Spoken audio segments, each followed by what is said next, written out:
comes to town this week, an important week for non-conference play, but walk us through the week that was at Minnesota before we turn the script now to the Minutemen. Ended up being a tough night for us in Minneapolis, game that we were super excited to play. Really proud of our defense and how hard they fought all the way to the end, took the ball away twice, and kept the ball, in front, and weren't able to really execute our overall game plan. We're hoping to get an early lead and to prevent Minnesota from just controlling the game, with their running game. And so weren't able to get that early lead, and they ended up having the ball for 40 minutes. It didn't go our way, but hats off to them. Coach, your defense really did a tremendous job in the red zone there. You really had something to hang your hat on there. I mean, it was impressive to say the least, how this bend, not break defense. You talked about the defense a little bit, but if you could go a little more just about the way those guys played in that game, and Joe Sparacio, who had double-digit tackles again. Yeah, they were in the red zone. They 2 touchdowns and 6 attempts, and those goal line stands, it was phenomenal. I mean, 29 seconds left, I think it was. Our guys were still fighting, keeping them out of the end zone. Try to take some calculated risks. We knew that we'd have to bend and not break to some degree, but also wanted to try to get them behind the chains early, take some calculated risks in that way, try to force some 3 and outs. And we did get them behind the chains a couple times, but we just weren't able, to finish that off. But, outside of that, I thought our defense really played well. Coach, your thoughts on the offense? They had some struggles in this game. I think no first downs in the second half. As you kind of looked at the film, was there an overlying factor is it a little execution thing here? A lot of it's probably the Minnesota defense, but, why you guys had some struggles on offense? Yeah, they're a good defense. I probably start with the second quarter. That's when we were playing, how we're capable. I think outside of that, I would really first say just missed opportunities. I think you go back and watch the film, there's always the ifs and what ifs and all of that, but there's also times where, things did transpire the way that you wanted them to, and, for a variety of reasons, just, weren't able to execute and take advantage of some opportunities that were there. We also, again, we're not wanting to try to play catch up, and found ourselves, in the second half, playing catch up. You're getting pretty familiar with Don Brown and this UMass team. This will be the 3rd straight year you played against him. As you look at them on film going into this week, how do they differ from even last year, and what are you up against in the Minutemen? It's the 3rd straight year with UMass, but he's been the head coach last year. This will be the 2nd year. He does a great job. We thought that their defense was, he runs, obviously, super stout, very difficult last year, and that proved, as you look at their games after we played them. And the story about them this year is how much their offense has improved. So now, they're a complete team, which is going to make it really, really difficult. I think they scored over 40 points to beat New Mexico State, who was a bowl champion last year in the first game, and went down to Auburn. That's where they lost their starting quarterback. And then I think after a crazy long lightning delay on Saturday, something like that. Yeah, they hosted Miami, and it was a really hard-fought, good game there with their backup quarterback, who we think played really, really well. It was different than their starter, but they had a week to prepare, and so definitely highlighted his strengths. He can really throw the ball well. So this is going to be a tough task. Coach, it's always good when you get healthy. It was great to see Jesus Gomez out there and be able to kick for you and put some points on the board. It was. He is feeling much better, and to go out there and be 2 for 2 was really positive. Would have liked to have gotten our return game going, but they were just kicking it so deep into the end zone. And then we had a miscommunication error with our punt team, which was really costly, but outside of that, executed really well. And we've got a ton of confidence in our special teams units. There's a small amount of data, but you had such a great week 1 on kick returns. Do you feel that teams are really going to do their best to make sure that you don't get returns moving forward because they're worried about that combo back there? I do. I absolutely think that. I mean, we saw it last year, because I think Jalen led the country for most of the year in kick returns. And so, there's teams that say, hey, look, our kickoff team, bring it. You've got to beat us. Let's see what you got. There's, teams that spray it around and try to keep it out of his hands, try to really limit any return yards. And then sometimes, guys have kickers, or it's a game where there's some wind and they say, hey, let's get this thing, booted into the end zone. But so we've got to prepare for, a lot of different potential kicks that we're going to get. But I do think that people pay attention to what we've been able to do. Last question for me, Coach. I know it's not entirely football, but you started this thing last year with the cars at home games, and you're doing it against UMass. Can you talk a little bit about how that idea came to you and how it kind of plays into the environment of Ypsilanti?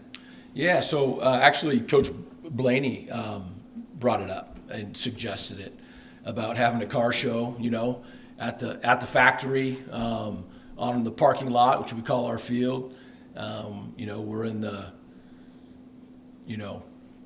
automobile industry capital of the world, or at least our country, and there's existing car shows in the area, and it's just part of who we are in Southeast Michigan. And so last year we had a car show at the factory at the football game, and it was awesome. And from what I understand, it's going to be huge this year. The amount of cars and participation and all the work that they've been doing all year, it's going to be a really big deal. And so, yeah, it's fun. Yeah, we're excited about it. For quarterback Austin Smith, he's not off to the best statistical start, but, there's a lot of good reason for that. Howard, there's probably some missed opportunities both ways. Minnesota, really tough defense. What have you seen out of him so far to the start of this year, and what are you hoping to see moving forward? Yeah, I think that, like this last week, he missed some opportunities, but, he's done it, and so, we're not concerned, at all. He's done it, and he's done it at a high level. But, there's a couple of looks that they gave that made us hesitate a little bit, and then, he overthrew Tanner on the double move route that, could have been a really big play for us. But what I've said a couple times about Austin is that, he is like the real kind of confident, a real good, healthy way. He has the ability to be coached and to be self-critical and then even-keeled all the way through. So, there's some that we wish we could have back and all that.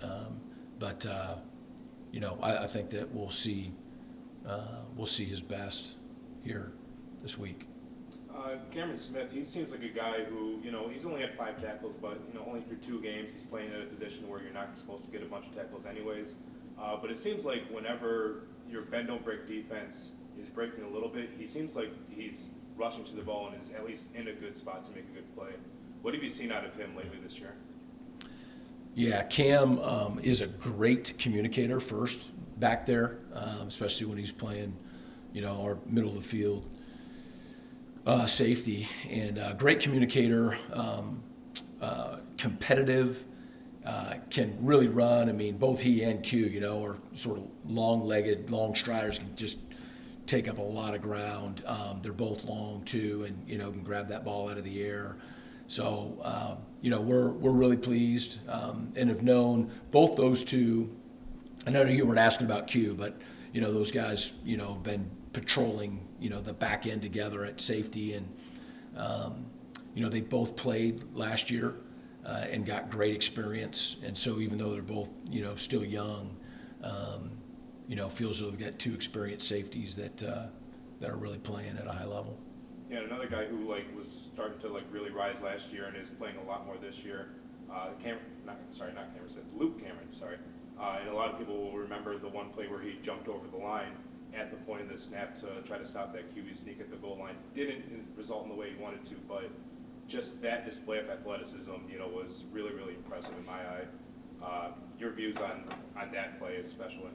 Yeah, so Luke played a lot for us on Saturday, and he's one of our three senior linebackers. Excuse me, we've had some safety and linebacker. We've moved those rooms around. There's really four that we would consider in their last year now at the linebacker position, and we're really counting on that experience. Luke is really smart. Knows the defense, is another guy who's a good communicator. Probably not as naturally loud, as Cam, but a good communicator and somebody we're counting on. That's it for me. Thank you. Yeah. Dave, I know you're on. Would you like to hop in with a question? Coach, could you just talk a little bit about Darius Taylor, kid from Walled Lake Western that did a pretty good job for Minnesota? Yeah, he sure did. We got to know him through the recruiting process, and obviously being more local.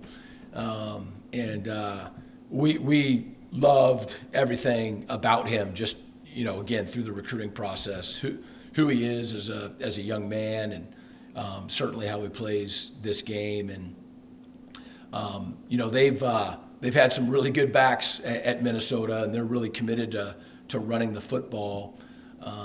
He definitely got an opportunity on Saturday night and took advantage of it. He's a really good player. Anything else, Dave? I'll take that as a no. Yeah, Dave, if you can hear us, we can hear you after the question. So. Yeah, he's back Okay. on mute.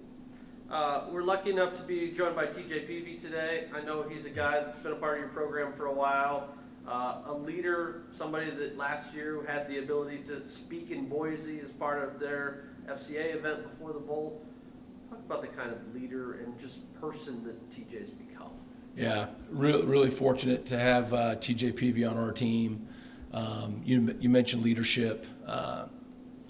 A lot of guys on our football team, everybody respects him, and a lot of guys really look to him for leadership, both on and off the field. He's just one of those kind of guys that everybody respects who he is and how he lives his life.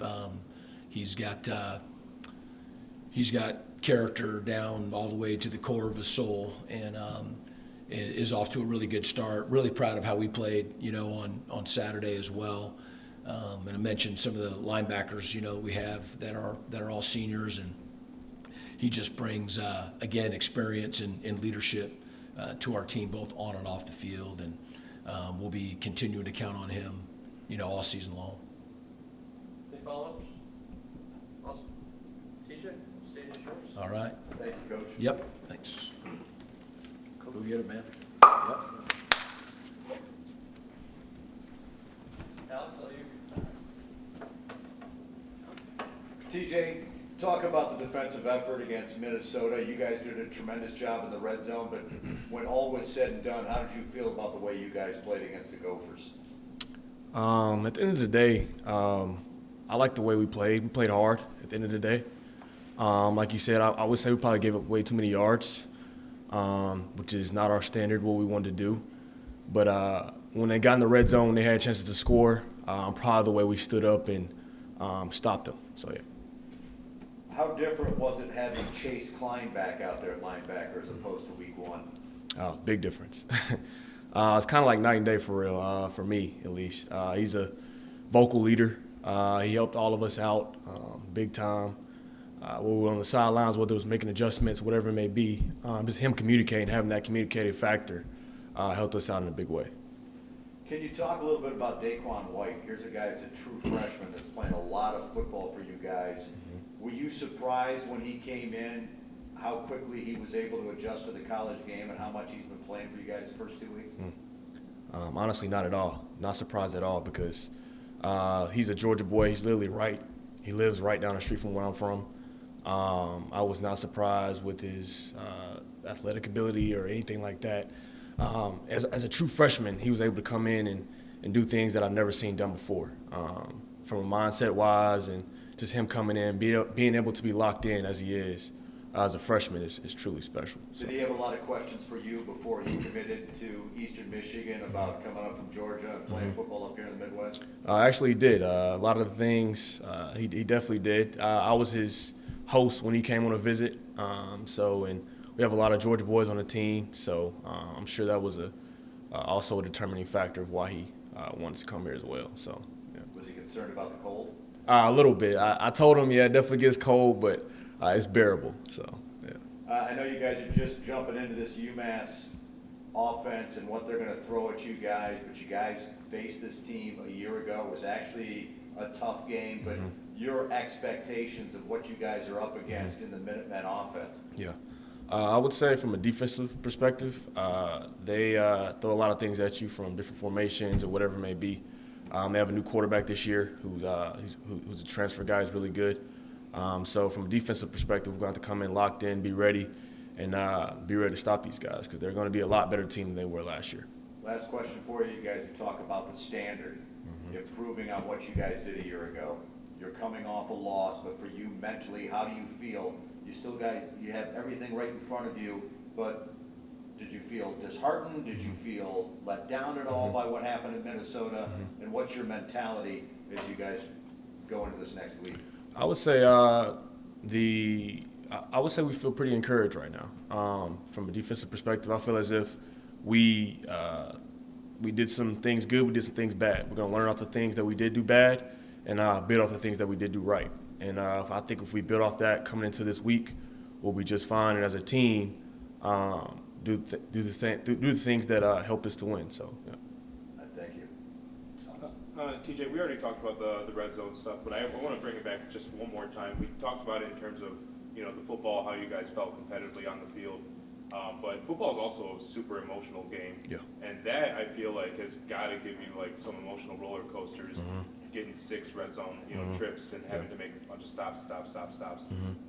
Could you walk us or like kind of explain like what kind of emotions were going through your guys' side of the ball during all those emotional roller coasters? I would say it's pretty tough to, when we're dealt with those type of stakes. But at the end of the day, we got to bow up. That's our motto on defense. We can't feel sorry for ourselves. We got to bow up and don't let them into the end zone. And I think that's what we did this past weekend, and it was good for us. You've been part of like this defense for a while, and you've seen new players come in so we can try to get a good defense going, and you've seen a lot of returners come in to get a good defense going. This is one of those years where you have a lot of returners, and maybe all that experience might pay off on the back end once you get into the max slate. What are you hoping to see out of all this experience compiling together and getting ready for the max schedule? I know we still got 2 non-conference games to go, but. Yeah, so I think experience is good for us, and I think part of that is because we're all, as a defense, relationally we're tight, and I think that's what off the field it starts with that. To be able to play well on the field, you got to be tight off the field, and having that experience as a defense has helped us, and it's going to help us go far into MAC play.